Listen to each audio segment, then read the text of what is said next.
Hasil tak? Alhamdulillah. Ada. Oh. 3 ekor merah-merah. Terlupa ke ikan benda ni. Kita sana juga ikan. Oh, kasar-kasar. Alhamdulillah ada rezeki hari ni. Ingat air semalam dah angkat dah jari. Tak tahan dah. Tengok kuala ni lawa air. Oh. Merah-merah ikan. Terlupa ikan benda. Terlupa ni. Cuma merah. Alhamdulillah ha. Kita tambah ikan ha. Kalau angkat semalam tak tahan balik oi. Rugi.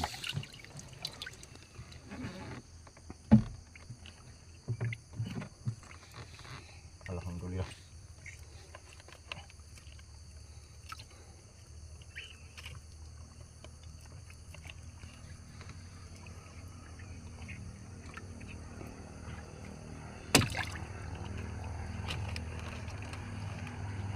Ikan cuba ni, satu lagi ikan benda tu yang MAZF dia tahan kat kepala tu.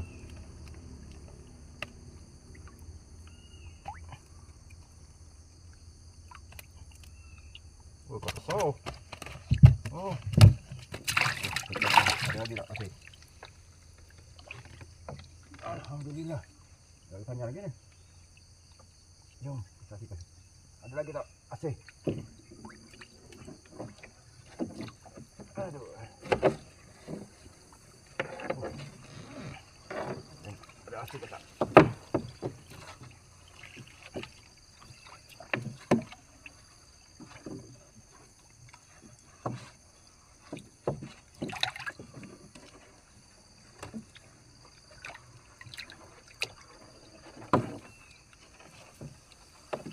Oh, ada seekor.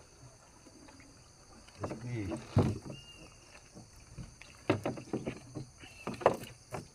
Merah-merah ikan. Ha.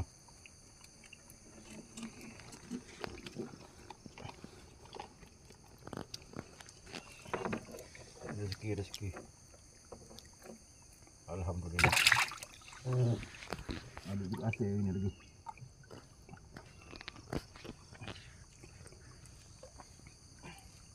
Jari ni tak labur ni. Tak ada jaga labur ni. Jari patah kasar.